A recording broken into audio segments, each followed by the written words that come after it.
الکریم بسم اللہ الرحمن۔ علم کے فروغ کے لیے جہاں پر مطالعہ کلیدی کردار ادا کرتا ہے، وہاں پر سوال و جواب کے ذریعے بھی انسان اپنے علم میں اضافہ کرنے کے قابل ہوتا ہے۔ اللہ نے تحصیل علم کی اہمیت کو اجاگر کیا، قل ربی زدنی علما، کہ آپ دعا مانگا کرے اللہ ہمارے علم میں اضافہ فرما۔ چنانچہ اسی حوالے سے اس نشست کا بلا ناغہ اہتمام جو ہے وہ کیا جاتا ہے۔ آج کچھ میڈیا کے دوستوں نے یہاں آنا ہے، اس لیے جس وقت وہ یہاں پہ آ جائیں گے تو اس نشست کو آج نسبتاً جلدی جو ہے اس کو وائنڈ اپ کرنا پڑے گا۔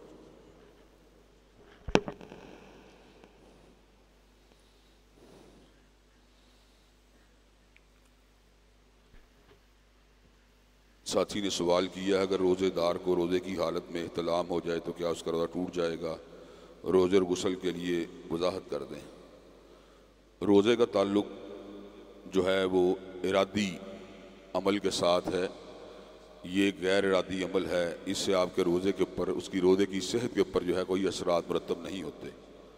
تاہم غسل اس شخص کے اوپر واجب ہو جاتا ہے جو اس حالت کے اندر چلا جائے، اور وہ اگر غسل کر کے باقی نمازوں کو ادا کرتا ہے اور کھانے پینے سے اجتناب کرتا ہے تو اس کے روزے کی صحت کے اوپر کوئی فرق نہیں پڑے گا۔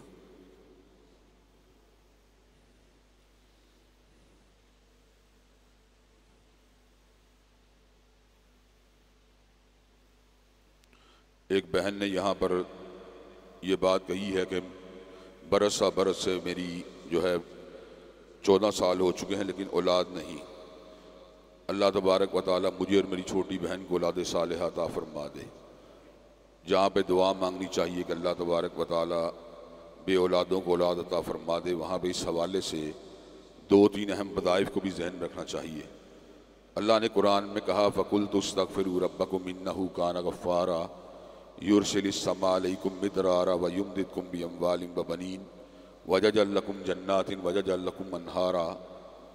اگر ہم اللہ سے استغفار کریں گے، اللہ فراواں بارشوں کا بھی نزول فرمائے گا، مال میں بھی اضافہ کر دے گا اور بیٹوں میں بھی اضافہ کر دے گا، نہروں کو بھی رواں فرما دے گا، باغات کو بھی آباد کر دے گا۔ چنانچہ اگر کسی کے گھر اولاد نہ ہو اور وہ ربنا ظلمنا انفسنا وان لم تغفر لنا وترحمنا لنکونن من الخاسرین، یا لا الہ الا انت سبحانک انی کنت من الظالمین، یا استغفر اللہ الذی لا الہ الا هو الحی القیوم، اور اس قبیل کے دیگر اذکار کرتا ہے۔ خصوصیت سے صبح و شام ان کا التزام کرتا ہے، 100 مرتبہ کا صبح و شام کر لیا جائے تو انشاءاللہ اللہ تبارک و تعالی اولاد نرینہ سے نواز دیں گے۔ دوسری بات یہ ہے، اللہ نے حضرت زکریا کو بڑھاپے میں اولاد عطا فرمائی تھی۔ آپ نے دعا مانگی تھی ربی حب لی من الصالحین، اے میرے پروردگار مجھے صالح بیٹا عطا فرما، تو اللہ تبارک و تعالی نے ان کو صالح بیٹا عطا فرما دیا تھا۔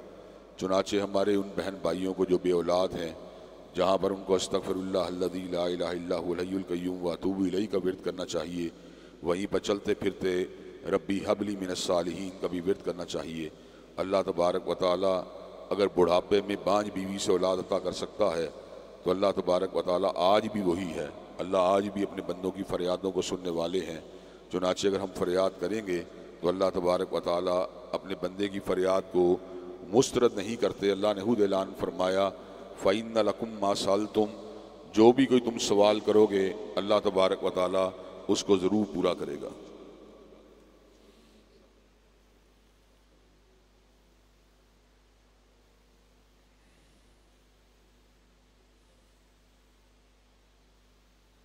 اعتکاف والے اپنے خیمے میں ان کا رہنا افضل ہے یا مسجد میں؟ اعتکاف کی جگہ بھی در حقیقت مسجد ہی کا حصہ ہے، اس لیے کہ اللہ تبارک و تعالیٰ نے یہ بات ارشاد فرمائی ہے وَأَنْتُمْ عَاكِفُونَ فِي الْمَسَاجِدِ، مساجد ہی کے اندر اعتکاف ہوتا ہے۔ وہ حصہ جہاں پر آپ رہتے ہیں اعتکاف کا، وہ بھی مسجد کے حکم میں شامل ہے۔ ہاں، جماعت کے دوران اگر اتصال صفوف نہ ہو تو اس حصے میں نماز کو ادا نہیں کرنا چاہیے، اس لیے کہ نماز کی جو ادائیگی کے لیے اتصال صفوف یعنی صفوں کا متصل ہونا ضروری ہے۔ لیکن مسجد کا پچھلا حصہ ہو یا اگلا حصہ ہو، وہ مسجد ہی کا حصہ ہے۔ تو اعتکاف جو ہے، آپ جس وقت بیسمنٹ کے اندر موجود ہوتے ہیں وہ اعتکاف کے اندر بھی ہوتے ہیں، اور آپ وہاں پر جو بھی عبادات کرتے ہیں وہ آپ کی عبادت مسجد کے اندر ہی شمار کی جاتی ہے۔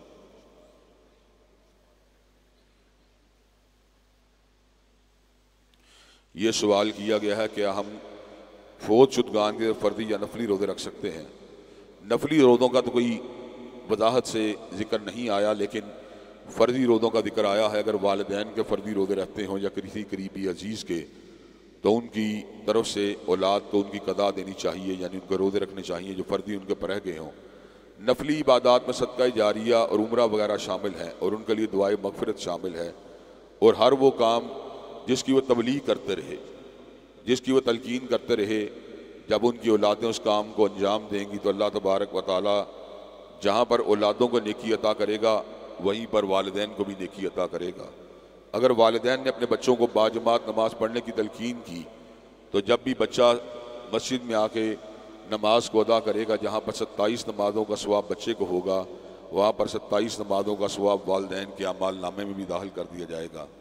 وہی بچہ اگر حرم پاک میں جا کر ایک نماز باجماعت ادا کرے گا، جہاں پہ 27 لاکھ نمازوں کا ثواب اس کو ملے گا، وہیں پر والدین کے نامہ اعمال کے اندر بھی 27 لاکھ نمازوں کے ثواب کو جاری کر دیا جائے گا۔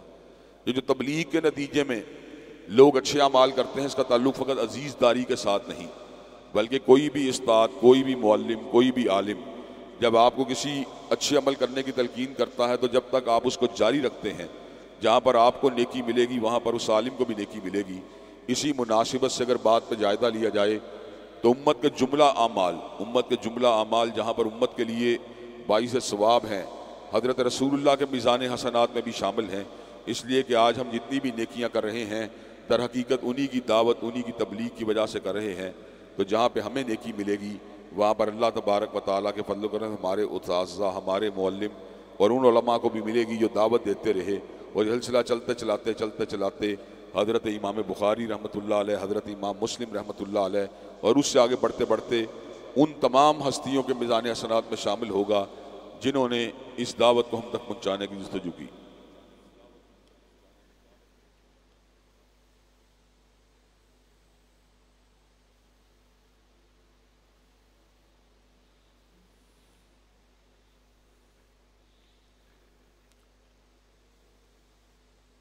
یہ ساتھی نے سوال کیا جس کا جواب میں نے کل اجتہاد کے باب میں دیا تھا، یہ کیا ٹیسٹ ٹیوب بیبی جو ہے وہ اس کی برتھ یا اس کے ذریعے علاج کرا کر بچے کو حاصل کرنا جائز ہے؟ ہاں، یہ علاج کی تدابیر میں سے ایک تدبیر ہے۔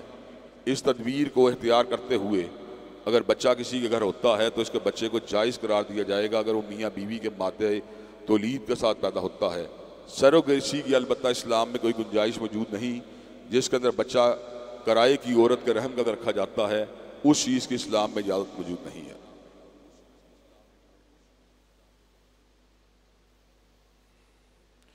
10 لاکھ نقد اور 5 تولے سونا ہے، کیا زکوٰۃ دینا پڑے گی؟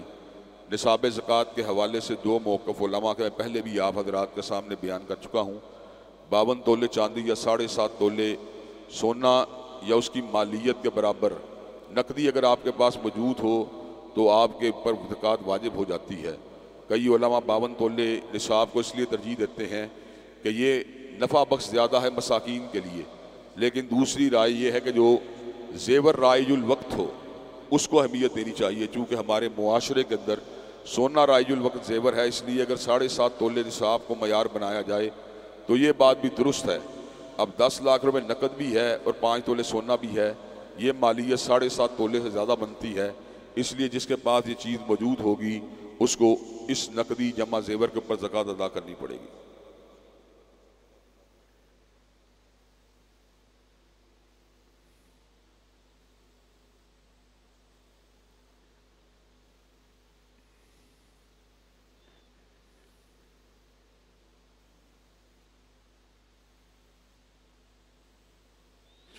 میری 3 بہنیں فوت ہو چکی ہیں، ان کے بچوں کو ان کی ماں کی وراثت کا حصہ مل سکتا ہے؟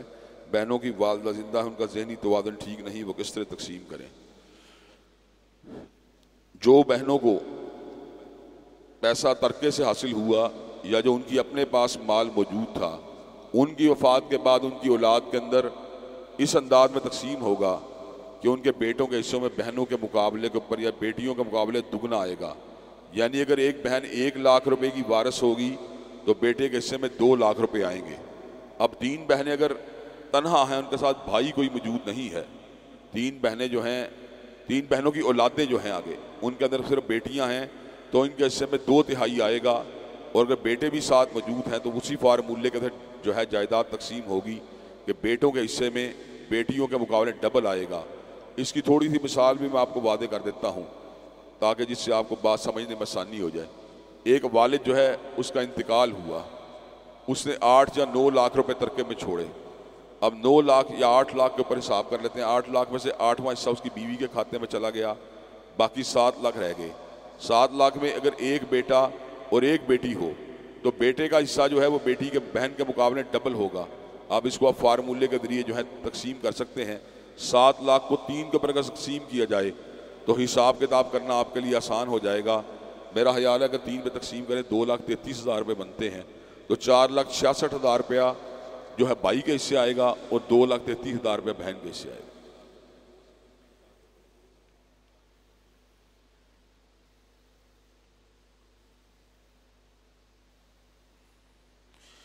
ایک بزرگ انسان ہے جو قرآن مجید پڑھنے کا ماہر نہیں ہے لیکن دیگر ذکر اذکار کر سکتا ہے، کیا وہ اعتکاف کرے تو نیکیاں ملیں گی؟ قرآن مجید کا نہ پڑھ سکنا، اس کی وجہ سے انسان کی باقی نیکیاں ضائع نہیں ہوتی یا ضائع نہیں چلی جاتی۔ پہلی بات تو یہ ہے کہ ہر شخص جو ہے اس کو کچھ نہ کچھ قرآن مجید تو یاد ہی ہوتا ہے۔ سورہ فاتحہ لوگوں کو یاد ہوتی ہے، قل هو اللہ لوگوں کو یاد ہوتی ہے، فلق ناس یاد ہوتی ہے، آیت الکرسی یاد ہوتی ہے۔ اگر وہ اتنا بھی ورد کرتا رہے تو یہ سارے کے سارے بڑے فضیلت والے وظیفے ہیں۔ اکیلے قل هو اللہ کا ثواب 10 پاروں کے برابر ہے۔ اگر 3 بڑا مرتبہ قل هو اللہ ہی پڑھ لے اسے پورے قرآن مجید تلاوت کا ثواب حاصل ہو جائے گا۔ چنانچہ جو قرآن مجید آپ کو یاد ہے اس کی تلاوت کرتے رہیں، اس کا تکرار کرتے رہیں۔ دوسری بات یہ بہت سے وظائف ایسے ہیں جن کا ذکر حدیث طیبہ کے اندر موجود ہے، جن میں سے ایک اہم ذکر سبحان اللہ والحمدللہ ولا الہ الا اللہ واللہ اکبر ولا حول ولا قوت الا باللہ ہے۔ اگر ایک بندہ 100 مرتبہ اس کا ذکر کرے، صرف اس وظیفے کا سبحان اللہ والحمدللہ ولا الہ الا اللہ واللہ اکبر ولا حول ولا قوت الا باللہ، تو اکیلے اس وظیفے کو اپنی زبان سے ادا کرنے کا اتنا ثواب ہے گویا انسان نے 100 غلاموں کو آزاد کیا ہو، 100 اونٹوں کو 100 گھوڑوں کے اوپر جو ہے اللہ کے راستے میں وقف کر دیا ہو، 100 اونٹوں کو قربان کر دیا ہو۔ تو حضرات گرامی قدر ہمیں یہ تمام کے تمام اذکار اور وظائف کرتے رہنا چاہیے۔ ویسے بھی حدیث پاک میں بڑے اچھے ورد کا ذکر ہے، کلمتان حبیبتان الرحمن خفیفتان علی اللسان ثقیلتان فی المیزان، کہ 2 کلمے جو اللہ کو بڑے ہی پسند ہیں اور وہ میزان کے اوپر، باہر میڈیا کے بندے آئے ان کو بندہ بھائی، 2 کلمے جو زبان کے اوپر جو اللہ کو بڑے ہی پسند ہیں، زبان کے اوپر بڑے ہی ہلکے ہیں اور میزان میں بہت باری ہیں، وہ 2 کلمے ہیں سبحان اللہ و بحمدہ سبحان اللہ العظیم۔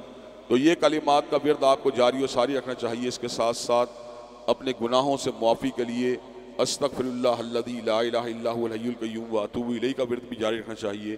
اگر آپ یہ تمام کے تمام کام کریں گے تو اللہ تبارک و تعالیٰ کے فضل و رحمت سے اللہ تبارک و تعالیٰ آپ کے میزان حسنات میں نیکیوں کو ڈالتا ہی جائے گا، ڈالتا ہی جائے گا۔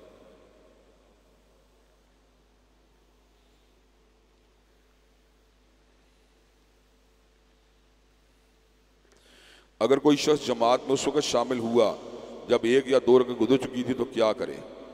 کیا اگر امام رکوع میں ہو تو وہ شخص جلدی سورہ فاتحہ پڑھ کر رکوع میں شامل ہو جائے، اس سے برکت ہو جائے گی؟ اس کو تسلی کے ساتھ نماز میں شامل ہونا چاہیے۔ وہ اس کی رکعت شمار نہیں ہوگی لیکن وہ جماعت میں شامل ہو جائے، دوبارہ اٹھ کے جب وہ رکعت پڑھے گا تو اس کی رکعت جو ہے وہ شمار ہوگی۔ اب آپ امام کے ساتھ جس مرضی رکعت میں شامل ہوں، آپ کی وہ پہلی رکعت ہوگی جس رکعت میں آپ شامل ہوئے۔ آپ نے 2 رکعتیں امام کے ساتھ ادا کی، باقی 2 رکعتوں کو پورا کر لیں، اتنی سی بات ہے، آسان سی بات ہے۔ آپ جس رکعت میں بھی شامل ہوں گے وہ آپ کی پہلی رکعت ہوگی۔ امام کے ساتھ آپ نے 2 رکعتوں کو ادا کیا، باقی 2 رکعتوں کو پورا کر لیں، 4 رکعت کی نماز مکمل ہو جائے گی۔ اگر آپ تیسری رکعت میں شامل ہوئے اور اس کے بعد مغرب کی نماز تھی، اب 2 رکعتیں جو ہیں رہ چکی ہیں، وہ پہلی رکعت آپ کی ادا ہو گئی، اب باقی 2 رکعتوں کو ادا کریں، مغرب کی نماز کو مکمل کر لیں۔ دوسری رکعت میں شامل ہوئے، 2 رکعتیں آپ کی ادا ہو گئیں، مغرب کی نماز میں شامل ہوئے، 1 رکعت کو ادا کر لیں۔ فجر کی نماز میں آپ کو 1 رکعت ملی، دوسری رکعت میں شامل ہوئے، باقی 1 رکعت جو آپ نے ادا نہیں کی وہ دوسری رکعت کے طور پر اس کو ادا کریں، نماز مکمل ہو جائے۔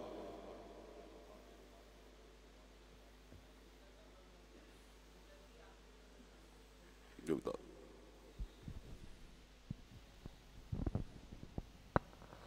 اصالِ ثواب، میں بتاتا ہوں آپ کے سوال کا۔ اصالِ ثواب کے حوالے سے اس بات کو کئی لوگ جاننا چاہتے ہیں کیا قرآن مجید جو ہے وہ اصالہ ثواب کا سبب بن سکتا ہے؟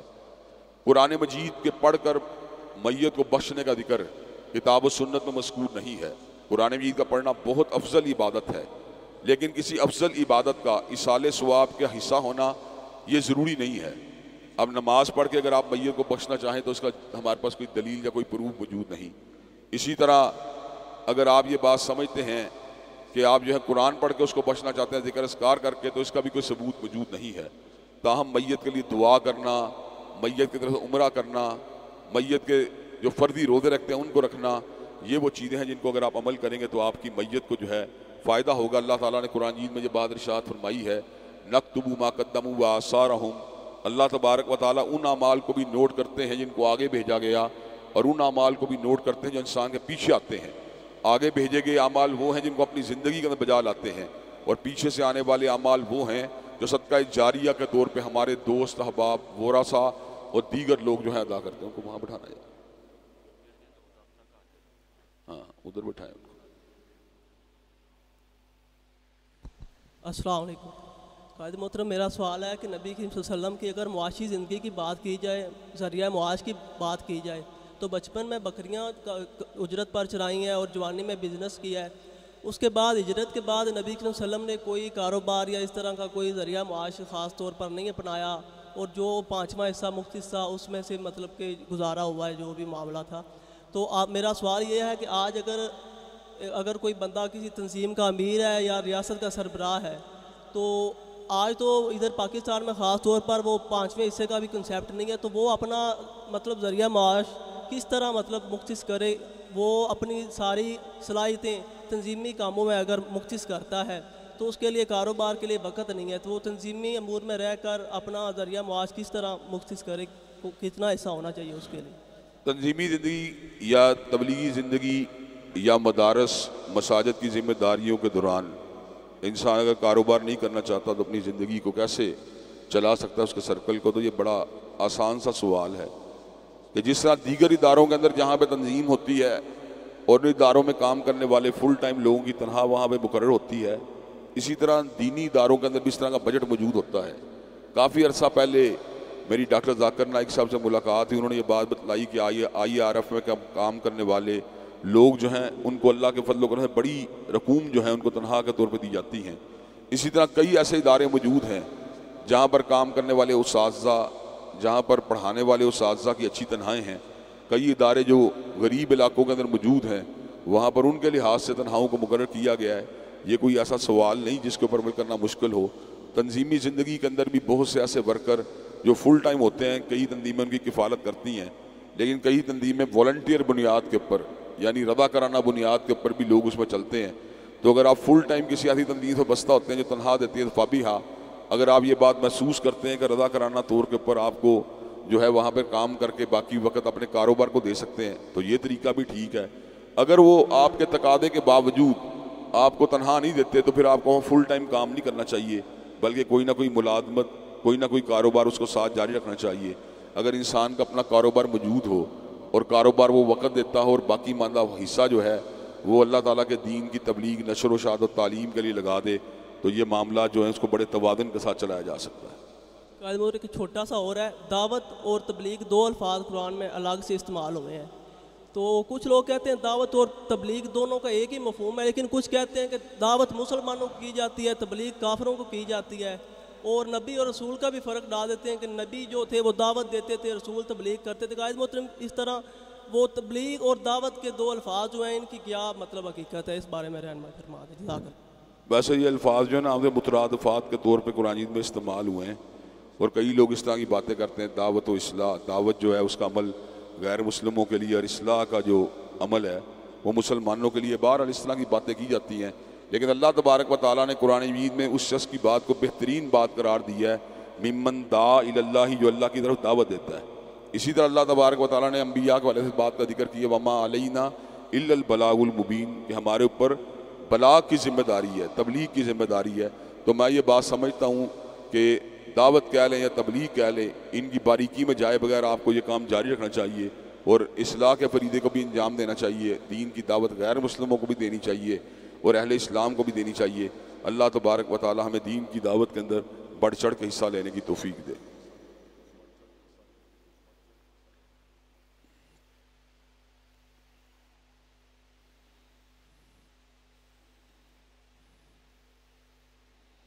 اگر جماعت کی پہلی رکعت چھوٹ جائے تو جب اسے اگلی رکعت میں شامل ہو تو کیا ثنا جو ہے وہاں پڑھے یا نہ پڑھے؟ دیکھیں جی، اگر اعتدال کے ساتھ نماز پڑھانے والا امام ہے تو دوسری رکعت میں شامل ہو کر بھی ثنا پڑھنی چاہیے، لیکن اگر آپ کے ذہن میں تھوڑی تیز رفتاری سے پڑھاتا ہے اور ثنا پڑھنے کے ساتھ میری رکعت کے ضائع ہونے کا اندیشہ ہے تو پھر سورہ فاتحہ کے ساتھ بھی نماز کو شروع کیا جا سکتا ہے، لیکن بہتر بات یہی ہے کہ ایسے امام کے پیچھے نماز پڑھی جائے جو سکون کے ساتھ اور اطمینان کے ساتھ نماز کو ادا کرتا ہو، تاکہ ارکان کے اندر صورت کا مظاہرہ یا عجلت کا مظاہرہ نہ کرنا پڑے۔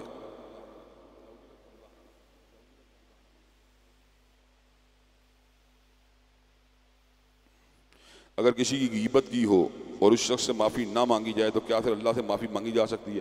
بہتر بات یہ ہے کہ جس کی غیبت کی ہو اس سے بھی معافی مانگنی چاہیے، لیکن اللہ نہ کرے وہ شخص دنیا میں نہیں رہا یا کسی دور دراز مقام پہ چلا گیا جہاں پہ دوبارہ ملاقات کے امکانات موجود نہیں، تو ایسی صورت کے اندر جو ہے اس کے لیے دعائے خیر کرنا یہ اس معافی کا جو ہے متبادل ہو سکتا ہے۔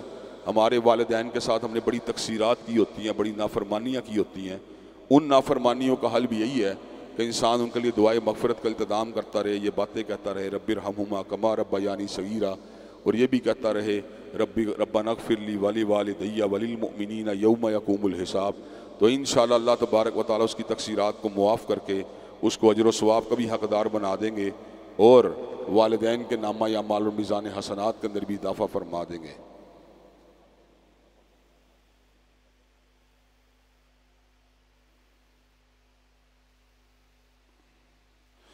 میرا بیٹا جو ہے وہ نافرمان ہے اور شوہر جو ہے محنت کرنے کے باوجود رزق کمانے سے قاصر ہے، کوئی ایسی دعا بتلائیں کہ بیٹا بھی فرما بردار ہو جائے، رزق میں برکت ہو جائے۔ میں نے پہلے بھی ایک مرتبہ آپ کے سامنے یہ بات کی تھی اور آج دوبارہ دہرانا چاہتا ہوں کہ استغفار ماسٹر کی ہے۔ جس طرح کئی تالا جب لاک ہو جائے، چابی گم ہو جائے تو ماسٹر کی جو اکثر اپلائی کی جاتی ہے تو تالے کھل جاتے ہیں، اس طرح جو استغفار ہے ماسٹر کی ہے، یہ ہر پرابلم کے اندر کام آنے والی چیز ہے۔ اگر آپ کثرت سے استغفار کریں گے تو انشاءاللہ بیٹا بھی فرما بردار ہو جائے گا اور اللہ تعالیٰ آپ کے رزق میں برکت عطا فرما دے گا۔ دوسری بات یہ سورہ فرقان کے آخر میں دعا آتی ہے ربنا ھب لنا من ازواجنا وذریاتنا قرۃ اعین وجعلنا للمتقین اماما، اس دعا کا ورد کرنا چاہیے۔ اللہ تبارک و تعالیٰ ہمارے معاملات کے اندر جو ہے وہ اصلاح فرمائے اور ہماری مغفرت فرمائے اور ہمیں صراط مستقیم پہ چلنے کی توفیق دے۔ میڈیا کے بعض دوست انٹرویو کے لیے آئے ہیں، انشاءاللہ باقی جو سوال جواب کی نشست ہے اس کا اہتمام کل کیا جائے گا۔ اللہ تبارک و تعالیٰ جو باتیں کہی گئیں، جو سنی گئی، ان میں جو حق تھیں، سچ تھیں، ان پہ عمل پیرا ہونے کی توفیق دے اور جن میں کوئی غلطی خطا ہوئی اسے معاف فرمائے۔ ربنا ظلمنا انفسنا وان لم تغفر لنا وترحمنا لنکونن من الخاسرین، لا الہ الا انت سبحانک انی کنت من الظالمین، ربنا آتنا فی الدنیا حسنۃ وفی الآخرۃ حسنۃ وقنا عذاب النار، سبحان ربک رب العزۃ عما یصفون والسلام علی المرسلین والحمد للہ۔